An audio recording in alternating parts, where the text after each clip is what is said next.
Hey everyone, it's your girl Maddie here, aka Beaver Mosh, and today I am talking to you about Metaphysical engines approaching the event horizon from the Lombardy, Italy-based Hadit. This is an Void Hanger Records release, and Hadit plays a unique blackened death metal, one that tends to lean into the atmospheric side of both of those subgenres while maintaining an unforgiving ferocity throughout. What I really appreciate about this record is how diverse it is, how varied it is, while keeping that intensity up throughout its various change-ups. This is an album that is very black metal, very death metal, and very some other stuff too. It will appeal to a broad array of extreme metal listeners. Coming the Light, eternally driving on the photon sphere.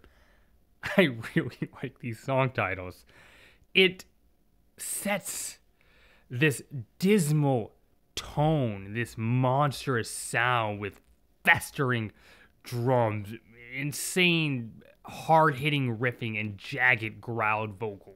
There is this absolutely haunting atmosphere that just bubbles around the music, while these somber melodies sometimes tend to peek out through various corners. This is a very brutal record, but does leave room for moments of introspection. There's a really interesting bit of vocal recording towards the tail end of this opening track. Seems to push it way back in the mix and gradually bring it forward before erupting into thundering blast beats and digging rugged guitars. Interstellar Medium's Rapture is much more of your standard guttural, disgusting death metal track, and I am very okay with that.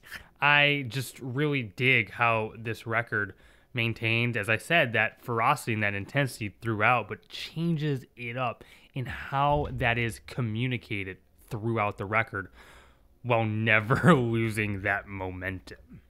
There's these drilling, speeding guitar riffs with some chromaticism thrown out. It sounds so wicked and angered. It's just freaking cool. But also, Hadit massively handles the sudden changes in tempo and speed at will, just abruptly, for some wild head-jerking effects. Take, for example, how this track slows down into these swampy riffs and ugly pinch harmonics. Three Ways of Death after gravitational collapse presents this very interesting, disorienting effect, putting the drums very hot in the mix while moving these black metal riffs to the back, almost serving as this lurking specter while the bass just moves along aloofly like a zombie. It's all there to design to have this put you in this daze. This is one of those records that is deceptively complex and dense. On a surface level listen, this is just a beastly blackened death metal record, and if it just stopped at that, it would have been a fantastic album, but it didn't stop at that. The more I listen, the more I kind of hone in on these hidden details, as if the band intentionally hid things from you to be uncovered. Screaming from the throat of a reverse light being has more of this deathy, doomy approach. If you like bands like Spectral Voice or even Witch Vomit, then there are plenty of passages on this record that I think will also appeal to you. There are some of these faint but ghastly choral vocals that pop up on a few moments on this record that just adds to the overall. On Find Your Death, Cosmic Wreckage, the way the double bass just relentlessly pushes it forward with these scratching vocals. It's grim shit. There are actually some seriously wicked grooves here where the vocals come through with this menacing rhythm.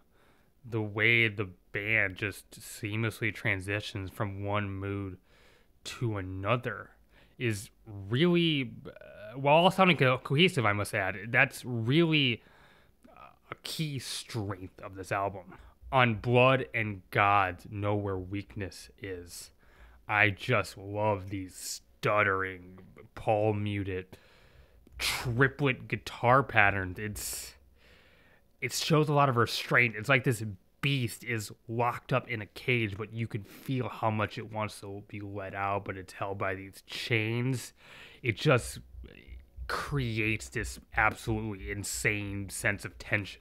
The Eternal's dream out of time and frame stretches the record's flexibility even further as they execute this more smoky, ethereal black metal opening, fluttering arpeggios while the vocals pan from these demonic screeches to more desperate howls.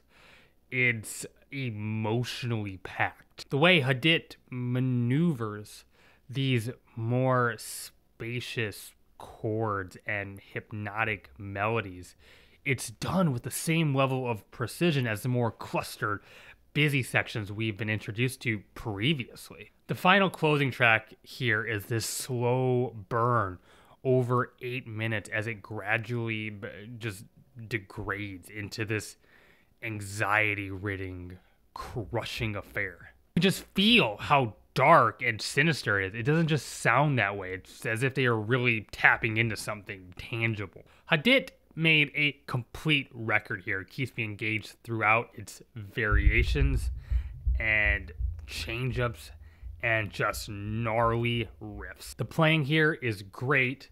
They play with different mixing techniques to keep me interesting, and it's just a well-plotted record. If you're a fan of black metal, if you're a fan of death metal, if you're just a fan of metal in general, if you like atmosphere in your metal, maybe even some psychedelia, then there's a lot here for you, and you should definitely check it out. And hey, those are my thoughts. If you like what I do, like my content, tell me, hit the like button. It'd mean the world to me if you consider subscribing. I have a Twitter. You can follow, link to that in the bio of this YouTube channel. Leave a comment. I love getting to engage with those. Thank you to my patrons. Yes, I have a Patreon.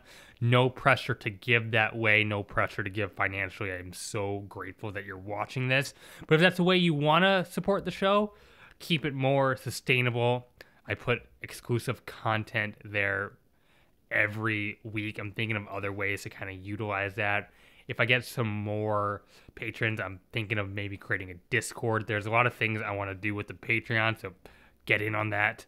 And hey, you watching right there, keep it metal. My name is Maddie, aka Beaver Mosh, signing off.